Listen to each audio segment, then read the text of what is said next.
Hey, we always live Elvis. Hey, y'all, Memphis Mafia kid. And And Teresa. you, hey, You took too long. let me do the end. No, you took too long. She's jumping the gun there. First of all, y'all would like to give a quick shout out to Ruthie. Happy birthday. Appreciate you. Belated. Happy birthday. Uh, and y'all give you a quick update. I've got several things that's got to be repaired in my shoulder. Not feeling real good, as you probably tell, but we're fixing to get to the good part. Next week, I will be having surgery. Teresa will keep y'all all posted on that. Appreciate your prayers and stuff. And we'll get that and get on to the backside of healing up, which I'm ready for. Yeah, I know you are. Hadn't been pleasant, but like I told y'all, there's always somebody out there that has it worse than you do. So my prayers are definitely for y'all if you're one of those. But with that, y'all, hey, we're gonna get together on some questions. But hey, I know I promised y'all tell you about it. It was just a short dream, but the dream I had about Lisa with Lisa in it. So bear with me here. Here it goes. We were actually on the tour, and I say we, it was me and Teresa, and in my dreams, my daughter Danielle, granddaughter Lainey, and Nolan were with us, like what we had talked about. And we was going through Graceland, and of course I was telling them, places, things we did in different rooms in different area, and we're making it through, and we headed down and did the same thing in the racquetball court, and then we went out by the pool, and I noticed a lady, and she turned around, and it was kind of freaky because like I said, this dream were tour, and it was Lisa, and she spoke, I spoke, and it just like I said, it's a dream, but you're still kind of stunned because it wasn't making sense to me. But after a few minutes, she held her hand out, and said, "Will you come with me?"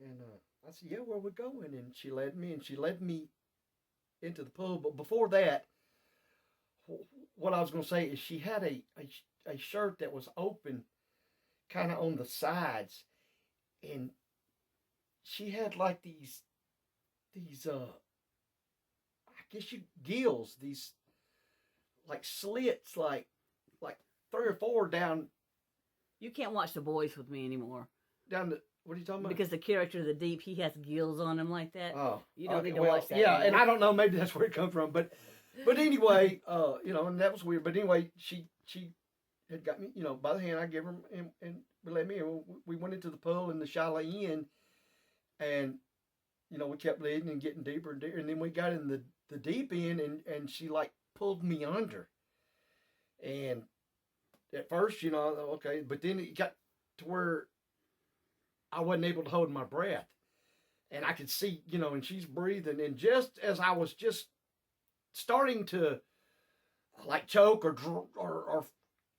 drown feeling. I mean, I don't know what it feels like, but I know what it felt like in the dream. She kind of turns to me, and her eyes turned in, and it was like a blue light on both of them that went into mine, and it was like I could see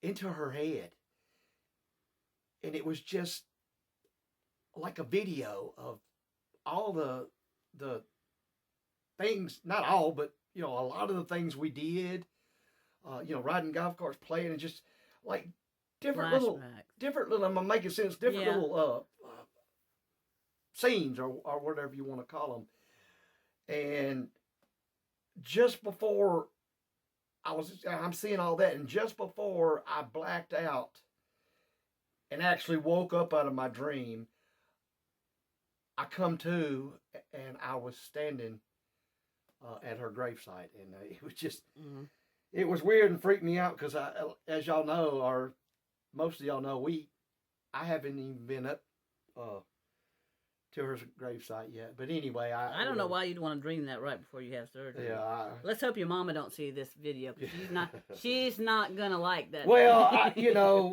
people see freaky things, different things, Yes. but I see it as a good thing. And, I Okay, mean, well. that's what, and two, I dreamed this before I ever found out I was having surgery.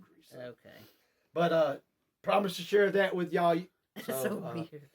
Take it with some of you. I don't know. Like, it was weird, but like I said, I'm a man of my word, and that was pretty much the dream. But it just seemed so real like to me. Mm. But with that, let's get into some questions. Okay, let's. Okay, this is from Nicola Jane Davies.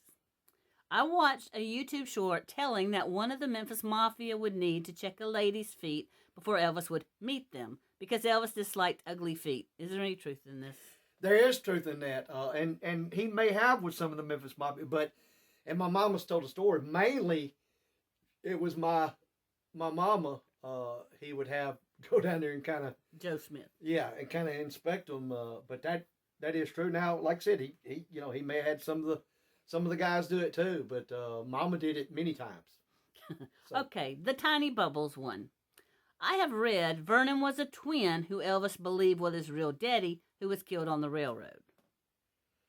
I can breathe underwater, even though I told y'all I couldn't in my dream. No. And we all know it comes up. I have no idea. I've never heard. That's the first time me hearing it. I've never heard it, but there's no truth to that at all. So just rumors. Yeah. Okay, Darren Smith. I know Elvis loved his fans dearly, but do you ever think there was a time he wished he could go out without being rushed? Sure, and I'm gonna tell you my feelings on that. Sure, I think we all do. We all have times when we want to be totally alone. Don't even want to be with our. I won't say don't want to be with our other half, but just to have Just need a break. Yeah. A little bit of Fresh of course, air. Teresa never does because I'm just that good, that fabulous. But Okay. I couldn't even tell that was straight. No, but sure he did. I'm sure. But on the flip side, if it makes sense, I don't think it really bothered him. He loved it. He really did, and he loved all his fans, and it gave him that. That sense of security, I think. I definitely know if they hadn't have been dedicated in the way they were, he would have been more upset about that. So, but sure, everybody likes their private time. So I'm sure that, several times. And he showed it. I mean, there was times he just wanted certain people around. There was times he didn't want anybody around. So, yeah. All right, from Bobby Hunt. Do y'all ride motorcycles now or any time growing up? Well, I guess I'll start with that one. We don't ride now.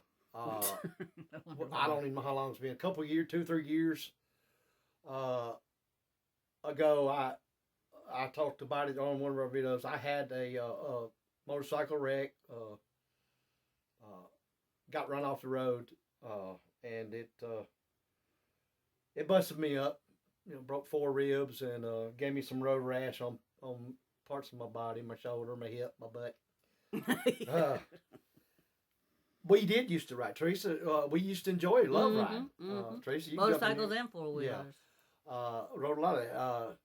Growing up through life, I've had, even when we lived at Graceland, my grandmother, I talked her into buying me my, y'all know her by Aunt Lorraine, my daddy's mother.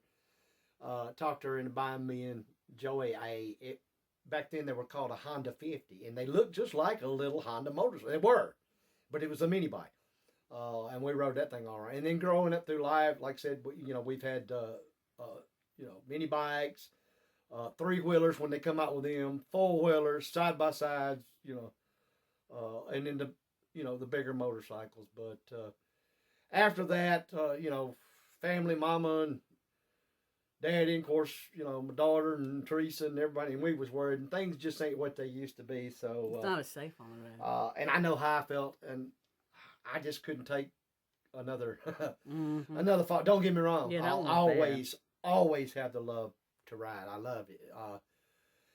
Actually, to be honest with you, hadn't even rode a 4-wheeler in years. Probably the last thing I actually drove or rode on was Joey's side by side. Yeah. That's even been a couple of years. Look, we haven't ridden a 4-wheeler since ours got stolen. Right. Believe me though, we used to love it. Where we lived before there was government land and there was trails all through that carried you to the lake, and it was our tradition thing. Joey and Dakota and a lot of our friends, and it wouldn't be nothing for 12, 15, 20 people. Yeah. On 4-wheelers, and and we would go out and stay out all night long. Build a fire. During my drinking days, drink some beer, and just listen to music, talk, time. carry on. Yeah. And I do miss. Don't miss the liquor, but I do miss that. But well, no. I learned a long time ago that I'm better as a passenger.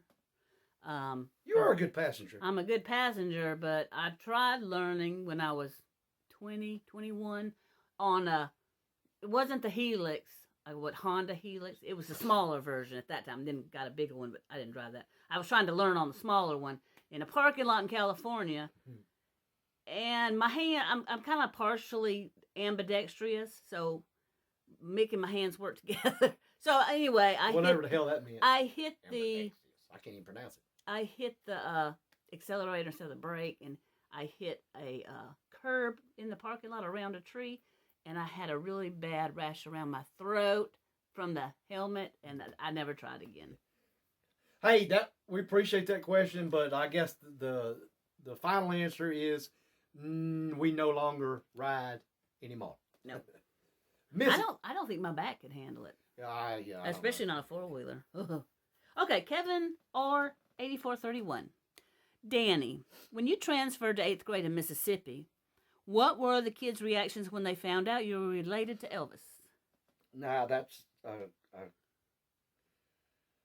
great question too, and it brought back. I'll kind of do it from the beginning. When I actually transferred, it was in the 8th grade, and I ended up having a teacher, love her to death.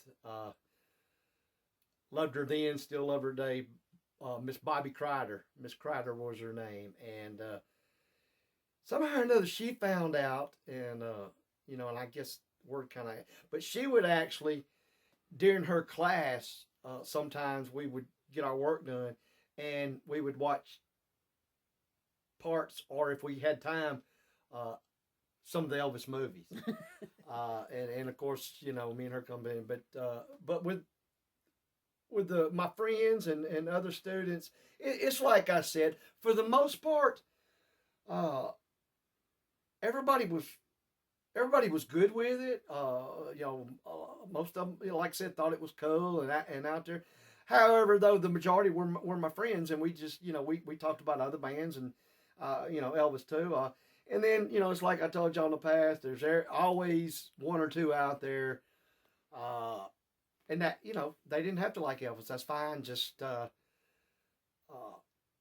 let's just leave it at that, and let's just say they need to keep their comments to themselves, and we were good, because that was my family, as I've talked about before, and, I would then and will today defend my family and whatever it takes. But like I said, for the most part, it was all great. I wouldn't go back and change a thing about it. Let's put it that way. But hey, that was a super great question. It got me to thinking about. Of course, I got to throw this in there too, because those were my Miss Crider. But when I was actually in 6th grade, and she found out I knew about it too. Another one of my favorite. These are my 2 favorite teachers. I know nobody else, but I'm gonna tell you, was Miss Carolyn Bynum, and I was just crazy. She was the most unique teacher, and some of my family, my cousins, actually got her in years later, and loved her to death too. So, okay. Just wanted to throw that in there. All right. Next question is from Colin McBride, 9613. who is a huge Elvis fan at 16 years old. Man, appreciate you, buddy, at 16.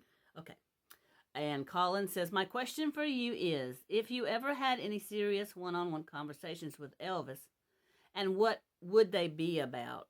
So I'm not sure if this question is asking if you have and what were they about, or if you could. Well, I'm gonna answer the best.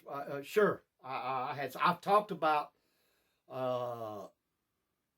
one or two of them on older videos. Of course, you know when in Palm Springs when he was up, we had pizza and we talked. Again in the kitchen when he did the karate move on, and another time, I'm just naming a few off the top of my head.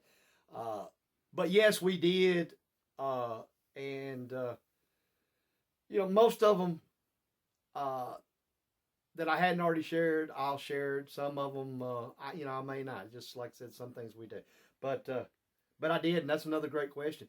And I do want to say, at 16, keep into it, keep finding out and studying all. We appreciate you watching us. Yes. If you don't, you probably watch EFM, but if you don't, watch them and any others that's out there and get all the knowledge you can know. There's a lot of great stuff on Elvis, and it's really never ending. So, but I admire and appreciate that at that young. Yes. Okay, Donald Lucas, 99.8. Did Elvis or you, all as kids, ever get to own an Atari game system when they came out in 1977? I don't know about Elvis, but sure, we owned an Atari. I mean, that was the top of the line thing then. Of course, yeah. I mean, we was on I'm probably when we first heard about them, we was on Mom and Daddy about them. But yeah, we had them and a whole lot of games. Yeah, oh yeah, there was and I'll throw this in there real too. I've told it actually on one of my videos, but before that, I call it ping. I don't know who made it. It may have come out by Atari. Pong. I don't remember. Pong. Yeah, ping pong. Ping pong, yeah. It was Pong. But Charlie Hodge had one and gave it to us, which was the bar on both sides. You moved up and down, and it hit a little ball. Beep. And beep, beep. How that was so damn exciting compared to today's stuff, I'll never know. But it was. But he had one and had played with us one night. He had kept us, and he played that with us, and then let us play against each other and stuff. And we loved it so much, he ended up just giving us that take home. Aww. And we loved that thing. We wore that thing out. But yeah, Don't you wish you still and then had of course it? the Atari come along sometime later, and we had one of them. And then the Nintendo come out. We had it, Super Mario, and then Wii. Yeah, came out. we got it. Well, we got a Wii now, so we yeah. have. But we pretty much had all of them, and enjoyed them. We just don't play a lot now. Now I can't anyway. So. All right, last question is from Elvis Has Left the Building. That's appropriate. Mm-hmm. Okay, did you ever see any of Elvis's GUNS or shoot any at Graceland? I never did fire any, and of course, with YouTube's, but I've seen a lot of them. I've even told about, one of the stories of when he woke up and had the dream and come out with the Thompson. Well, y'all were running around with pretending. We were around and had BB rifles and it, but like I said, I've told that story, but I've seen a lot of them, and he had some beautiful ones, but these days and times we're not. Yeah, YouTube's a little funny about talking. Yeah, and of course we understand all that. So, but was that all of them? That was the last one. Man, y'all, that's I hate it. It's great. We are going to keep. We are going to try to keep these things going. Oh yeah. Throughout, Teresa's going to do a little filming. Might do a little something. I might film you coming out of anesthesia. Yeah, and when before I go in surgery, I may just say hi to all my Elvis family and let y'all know again how much I appreciate y'all. And, I was going to get you when you came out of well, anesthesia. that if you want to do we'll that, see you what do you that say. too. Yeah, y'all can send in your comments. You may not even want to see me, but But we're going to stay connected with you, and we'll let you know how everything turns out. And I got a good feeling. The doctor seems really great, so I think he's going to fix me up, and then time will just tell. Before I get out of here, though, I and with all y'all, I always say how y'all always have been there for me, always, since before I was born, but even up to now. I love each and every one of y'all, but I do want to say, Susan, you and Richard, appreciate the birthday gift. Y'all, this is beautiful. I could do some tuning with that. Beautiful. Well, that's what I said. That side just to get your attention, and then that side to mean business. To make the point. So y'all knew what y'all knew. I mean, I think sure that's what y'all got. No, I've been feeling really rough, and of course all y'all's did, but y'all, it made my day. And like I said, y'all don't have to do things like that, but I can't pay y'all back enough for what y'all have done for me throughout my life and just being my Elvis family. So with that, y'all, until the next time, remember, we always live Elvis.